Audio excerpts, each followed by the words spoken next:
Well, good morning, and everybody, welcome to River Glen. If you're joining us online, really glad that you're with us. And then to our friends in Pewaukee, a special welcome to you as well. And so I hope everybody had a great Christmas. I hope you were able to do all the things that Christmas means to you. For me, it's about being around friends and family. And so we had a great week, great Christmas week. This week, though, the week after Christmas, is my favorite week of the year, and for several reasons. All of the rush, all of the hustle and bustle leading into Christmas Eve and leading into Christmas Day, all of that is over. And so for me and my schedule, I get to slow down, I get to relax a little bit, I get to finish off all those Christmas cookies. If you're a college football fan like me, we get bowl game after bowl game after bowl game, and it's just a time to pause. I learned a new word earlier this year.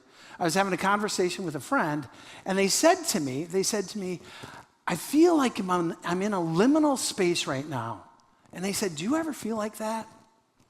No idea what they're talking about. So I said, of course I do. I have been there, man. Liminal, yeah. So after that conversation, I quick Googled what liminal meant. And liminal, it means to be on the threshold of something. Something is ending, and something is beginning. And it could be something relationally or physically or mentally, spiritually. And that's exactly how this week feels. There are going to be some things that we're going to leave behind in 2024, and there's going to be some things that we start in 2025. And this is a time of year where maybe me and maybe some of you, we sit back and we reflect on the year that was, and we look at the highs and the lows, and we look at the good and maybe the not so good. Anybody make New Year's resolutions? Wow. Can someone come up here and take over? I like to make New Year's resolutions, and I think the most popular New Year's resolutions are health and fitness. We want to be healthier, we want to be fitter. And then the second one is we want to improve our finances. Maybe we want to finally follow the budget, and we just want to get better shape financially as well. And if you're thinking about making New Year's resolutions, which didn't look like many of you were, but maybe online and in Pewaukee, their hands are all waving in the air. But when you're thinking about making New Year's resolutions, if you're doing that, I want to tell you that you're too late. Because according to TikTok, there's a new trend. It's called the October theory. And the October theory states that the best time of year to make New Year's resolutions isn't in December, it's not in January, it is in October. And they say that's the time to do the reflecting. That's the time to take those next steps. And for some reason, they say the idea that we have more time in October. And October is more manageable. There's less stress in our lives at that point in time, and there's less pressure. And then because you have shorter deadlines, and I don't understand how shorter deadlines lead to less pressure, but according to the October theory, it does. And when you do that, when you do follow the October theory and you do your resolutions when you have more time, you're going to experience something called eustress. Another word I had to look up, eustress, eustress. Eustress is a beneficial form of stress that you get from making resolutions and actually accomplishing things. And so if you're going with the October theory, we already know you're 3 months late on your New Year's resolutions. Here's some more encouragement. According to Forbes magazine, 36% of the people who make New Year's resolutions will still have them intact by the end of January, which leads us to Quitter's Day. Quitter's Day is a real thing. Do you guys know what Quitter's Day is? Quitter's Day is the second Friday in January, and it's on your calendars. You can look it up. Statistically, 60 to 80% of people who make New Year's resolutions, all of you excluded, who make New Year's resolutions, give up on them by the second Friday in January. And here's some of the reasons that people give up on making their resolutions. They don't have a specific plan to make it happen. They don't have the motivation, and without the motivation, they lose interest, or they make too many resolutions at once, which means you're overwhelmed, or you underestimate what it takes to make change. And so every year, I do make the same resolution. And my resolution is very simply, I want to be healthier in the coming year than I was in the past year. And I don't need to learn anything new, and you probably don't either. We already know what we should do. We should get 8 hours of sleep. We should drink plenty of water. We should follow a meal plan, some type of diet. And the plan I follow, very low sugar, not a lot of desserts. And then the only other component of the plan that's hard is I can't eat anything that ends in Edo. Cheeto, Frito, Dorito, right? You see where that's going. And I know I've got to drink a lot of water, and I know I've got to exercise, and I know I've got to take a day of rest. And that's it. And when I do that, that plan works, and I get the results I want. And then I stop. And then I start. And then I stop, and then I start. And this is how my entire year goes. Does that sound like something you do? You got these great plans, these great resolutions. You start it, you stop it, you pick it up. And that's why every year I make the same resolution, because I haven't nailed it. Best New Year's resolution I ever heard. A friend of mine, 2 words. Their New Year's resolution, eat blueberries. Apparently, they found an article, and the article said that the best food that you can consume is blueberries. They're filled with antioxidants, a bunch of nutrients, and all sorts of other things. And their resolution was simply to eat blueberries every day, and their plan was as equally as simple. Their plan was every time they went to the grocery store, they bought blueberries. And then they always had blueberries in the refrigerator, and they successfully managed to make that New Year's resolution last a whole year. So 2025, we're kind of in this liminal space, right? We're on the threshold. And as we move into 2025, I think it's natural if we reflect. There's 3 questions that we ask ourselves. The first question we ask ourselves is, what do I need to continue doing? Because we're doing a lot of good things already. It's not like if we need to do a 180 in every area of our lives, but the things that we're doing and then they're good for us, we just need to figure out how to do more of those things and keep them going. But I think the 2 most important questions are, what should I start doing and what should I stop doing? Those 2 questions, that's what resolutions, New Year's resolutions, are made out of. And I believe if we look into the teachings of Paul, we can find some answers to our questions today. And before I get into this verse, Paul used to be Saul. He was a Pharisee, and if you remember, the Pharisees and the Sadducees, they're the ones that crucified Jesus. And so Paul is in that category. And so Jesus is resurrected. Paul has an encounter with the resurrected Jesus, and he does a complete 180. Paul goes on to write 13 of the 27 books in the New Testament. He becomes the super missionary. He travels all over the ancient Near East, sharing the gospel, the good news of Jesus, and planting churches. And so in Paul's teaching, we can find a lot of wisdom. But I want to get to the point where Paul struggles with the same thing that we do. In Romans chapter 7, verse 15, he wrote, "For I do not understand my own actions, for I do not do what I want, but I do the very thing I hate." Now, Paul's just like, if we were going to call people a super Christian, Paul is a super Christian. And he tells us that he knows exactly what he should be doing. And not only doesn't he do it, he does the exact opposite, and he doesn't understand why. And so Paul lays out this predicament for all of us, that we know what we should be doing, and we're not doing it, and we don't understand why. If you're a golfer, you can relate with this verse, right? You're standing on the tee box. You know you just want to hit the ball down the center. You take a big swing, and you hook it to the left, or you slice it to the right, or you dump it in the water. You do the exact opposite of what you're intending to do. And that's what Paul is talking about. He's talking about us doing the opposite of what we should be doing. So do you have things in your life that you need to stop?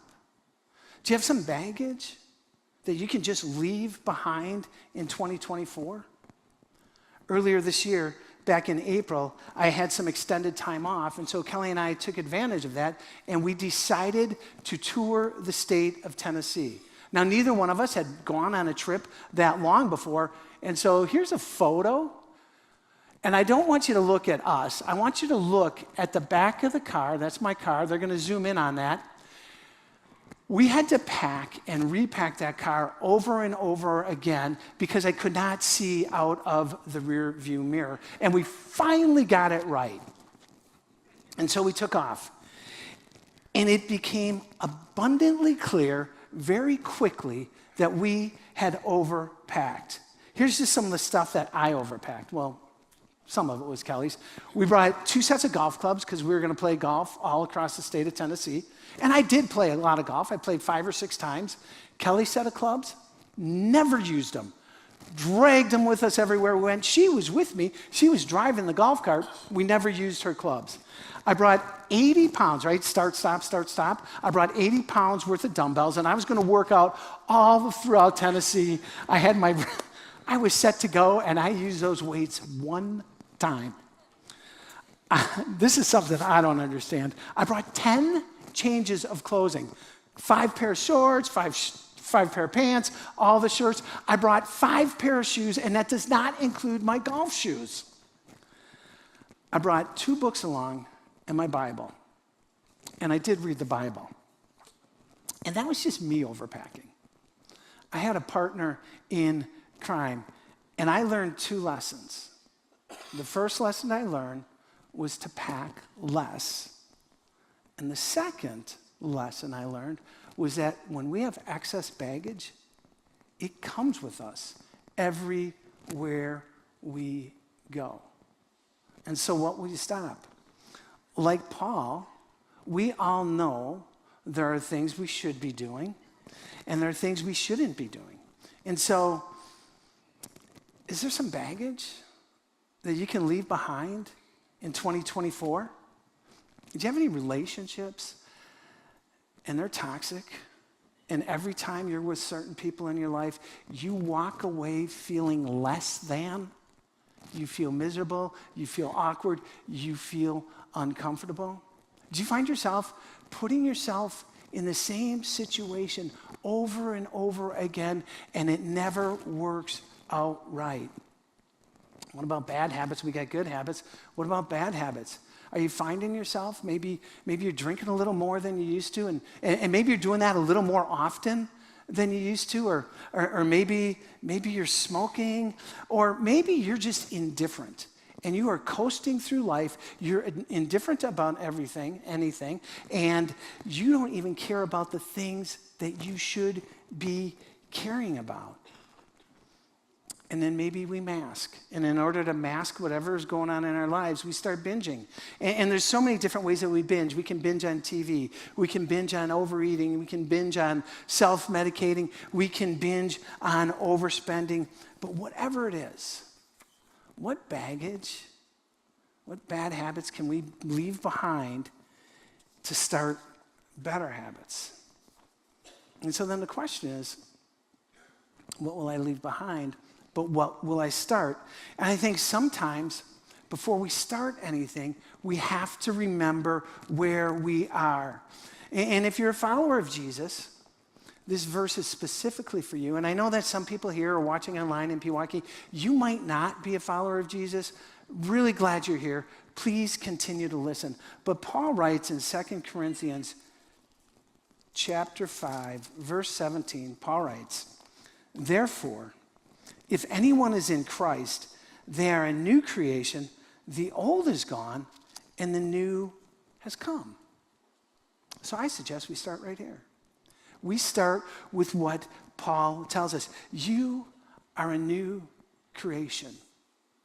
And you're a new creation because of the heavy lifting and the work Jesus did on the cross for us. We are not new creations because of anything that we did. We are new creations because of what Jesus has done for us. And so if we're going to start, let's start walking in that truth. We have to identify where we are in life. And I believe this morning, online, Pewaukee, in here, I think we can divide everybody up into two categories, two simple categories. You are a follower of Jesus, or you are not a follower of Jesus. And again, if you're not a follower of Jesus, we are so glad that you're with us today. We exist for you to come. We say come as you are. So if you're a follower of Jesus, I promise you, I will probably say something that will be memorable. And maybe I already did it when I talked about New Year's resolutions, and nobody makes them.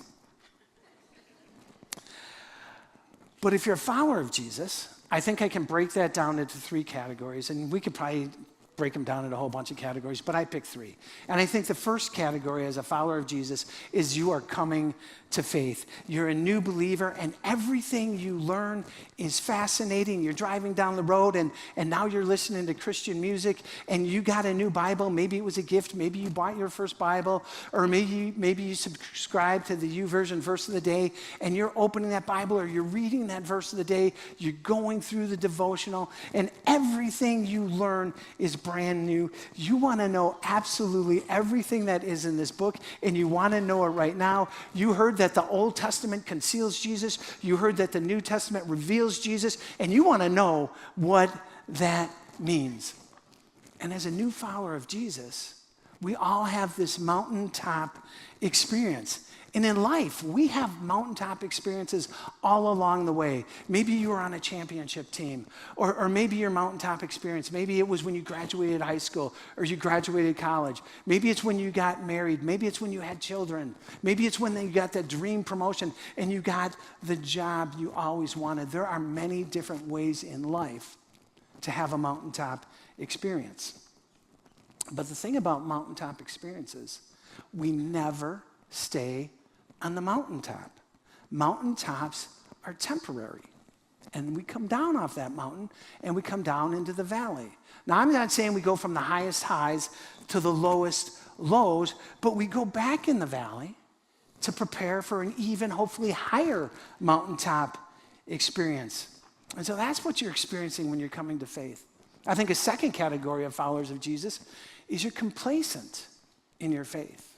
And I have been there. And this is not a fun place to be. I've been there multiple times in my life. And when we're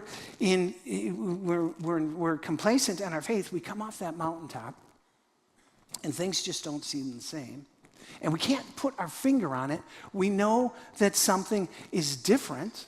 We're still a follower of Jesus, but we're not doing what we were doing. And now we start to drift. And so maybe you were serving at church, or maybe you were serving in the community, and something happened and your schedule got changed around and you didn't do that anymore. And it's been a while since you've picked up your Bible and read that verse, or since you've got that verse of the day emailed to you, you don't look at it anymore. Or maybe you were in a small group and you were getting together and you were talking about the weekend message, or you're studying the book of the Bible, and then that kind of faded away. And now you find yourself where you used to come to church more often than you do. And I have been there. I think every single follower of Jesus at some point in their life, in their walk with Jesus, has been there. And this might feel, it always feels to me as if I'm in a spiritual valley. But what I really think happens is we plateau. We stop doing everything that we were doing, and now things are different. And even if we kept doing everything we were doing, it's just like when you're exercising, you have to change up your exercise routine or you're not going to see any new results. Complacency, it isn't bad. You just can't stay there.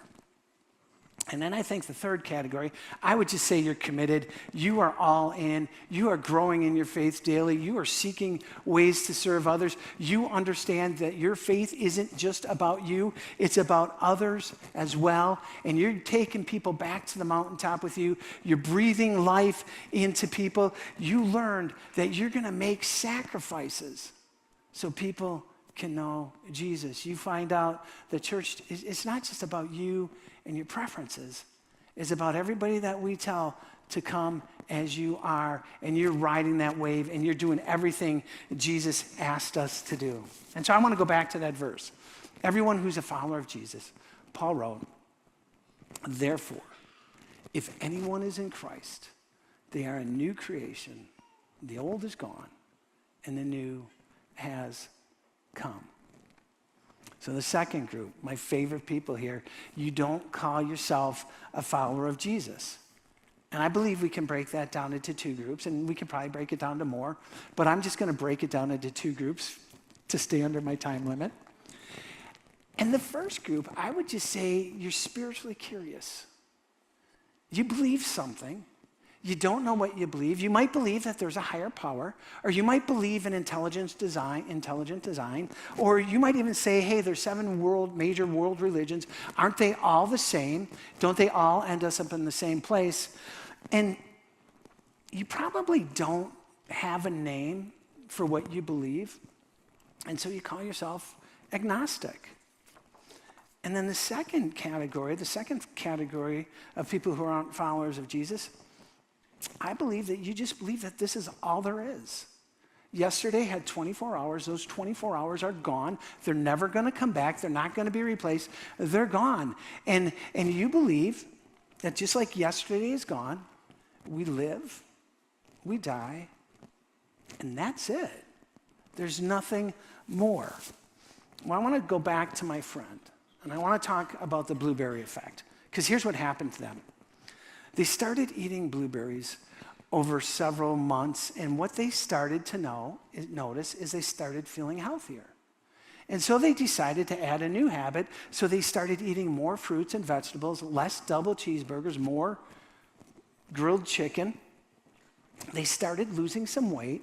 Their clothes were getting baggy on them. That caused them to feel even better. So then they decided to start exercising, and they didn't do anything crazy. They just said, I'm going to go for a 15-minute walk a day. And then that 15 became 30, and that 30 became 45, and then it became 60. And then they said, you know what? I'm going to go ahead and just do some light resistance training. They didn't join a gym or anything. They bought some dumbbells, and they just did some workout at their home. And here's what they told me. They are 2 years older than they were when they started this 2 years ago. They're now 2 years older. And even though they're older, they're in the best shape of their life, relationally, physically, mentally, and spiritually. And why? All because they decided to eat blueberries every single day. See, the blueberry effect, they did one thing, which led to the next thing, which led to the next thing. So, what if there's a spiritual blueberry that would kind of help us to do those things? What if there was something as simple as eating blueberries that would move us from not being a follower of Jesus to becoming spiritually exploring, to becoming a follower of Jesus, to becoming a fully committed follower of Jesus? I think there is. It's 4 simple words. Come back next week. And I don't mean come back next week and we'll give you the answer. I mean come back next week. And now if we all did that for 2025, we would all be here 52 weekends a year, and that's not realistic because it's my job to be here, and I am not here 52 weekends a year. 10% of the time, you're just not going to be able to come. Scheduling, whatever's life is going to happen. 10% of the time, you're not going to be able to make it to church. So that's 5 weekends. So we'll take that off. 10% of the time, maybe a little bit more, 10% of the time, you're just not going to want to come. You're not going to want to log in. You're not going to want to drive to Pewaukee. You're not going to want to drive to Waukesha. You're just going to want to go fishing or golfing or whatever it is. And so that's another 10, right? So now we go from 52 to 42, and we got to get to a nice biblical number. 40 is a good biblical number. So I'll give you 2 more weekends. So what happens? Like the blueberry effect, what happens if there is a come back next weekend effect? And so you come back over those weekends in 2025, and here's what you're going to run into. Next weekend, we're kicking off a brand new series, How to Hear from God. That'd be a pretty cool thing to see. And then after that, we're going to explore into how we can build our relationships, how we can improve our marriages, how we can improve all the relationships in our lives. Later this year, we're going to jump into the Gospel of John. There's 7 miracles in the Gospel of John, and we are going to teach through and explore those miracles. We're going to be looking at the book of Galatians. We're going to be looking at the book of Philippians. And these are churches. When Paul's on his missionary journeys, these are churches that he plants, and these are letters that he writes to those churches. And then we're going to dig into the book of Proverbs. Proverbs is written by Solomon, the wisest man who ever lived. Whether you are a follower of Jesus or not, there is wisdom for the ages in the book of Proverbs. We're going to look at King David, right? David writes most of the book of Psalms, and the Psalms are his prayers. And we are going to be looking at the prayers of David. We're going to have reading plans for every single series that we do, and there's so much more coming in 2025. Now, what about this? What if you just come back next week? And when you come back next week, what if you just take one idea, whether you heard it from the message, whether you heard it from a prayer, whether you heard it in a song, and what if you came back next week and you just took that one idea and you applied it to your life? What kind of changes are you going to see? Maybe you start lowering your guard and you come back next week and the week after and the week after, and then you hear about offerings and classes and courses we have, and we've got something called Divorce Care and Grief Share, and maybe you're leaving behind a marriage in 2024. And so you hear about divorce care and you show up. And you find out other people are dealing with the exact same things you do. And you come around and you form a community, and all of a sudden, things start to look a little bit better. Or maybe you lost a loved one in 2024. Grief Share, we offer that. Scripture tells us to weep with those who weep and to mourn with those who mourn. And so you get together with people who are going through the exact same thing you do. And as you are ministered to, you minister to them. As they help you, you help them. And what if all of a sudden you start seeing hope and maybe a light at the end of a tunnel that you thought would never end? Or you come back and you hear us talking about hurts, habits, and hang-ups, and you hear about Celebrate Recovery, and you learn for the first time that Celebrate Recovery isn't specifically for people dealing with alcohol and drug addictions. 30% of the people going, that's what it's for. But 70% of the people that go, they are just dealing with the hurts and the bad habits and the hang-ups we have in our lives. And what if you just start showing up on Monday night? And you come alongside other people, and other people come alongside of you, and you just start realizing that life sometimes is hard, but through programs at church, through programs in other places, you can get through it together. We've got a great Stephen Ministry program, and sometimes in life, we just need an individual to walk with us as we go through something. And so we've got Stephen Ministers. And they'll help you navigate that situation. They'll pray with you. They'll encourage with you. They will walk through the valley of whatever you're walking through. And what if you just learn all of that because you come back next week and you learn about these truths and so many more? And now you can imagine, can you begin to imagine that if you come back next week and you just start applying a little bit of the truth, can you imagine what your life is going to be? Whether you're a follower of Jesus or not, what your life could be if you're filled with more wisdom, if you're making better decisions. What if you come back and, again, follower of Jesus or not, what if you just became more compassionate and you just started caring about people? You started loving people more. You became more kinder. How would that impact all of your friends, your family, your coworkers, all because you decided to come back next week? So I want to encourage you. We can all impact the people in our lives when we begin to lay that baggage down. And that happens by coming back next week. I'm going to close with one verse from Isaiah chapter 43. Isaiah is an Old Testament prophet. Isaiah predicted and foretold the coming of Jesus. And here's what Isaiah wrote. Forget the former things and do not dwell on the past. See, I am doing a new things. Friends, I want to invite you to come back next week. And it's an opportunity for a new you in a new year.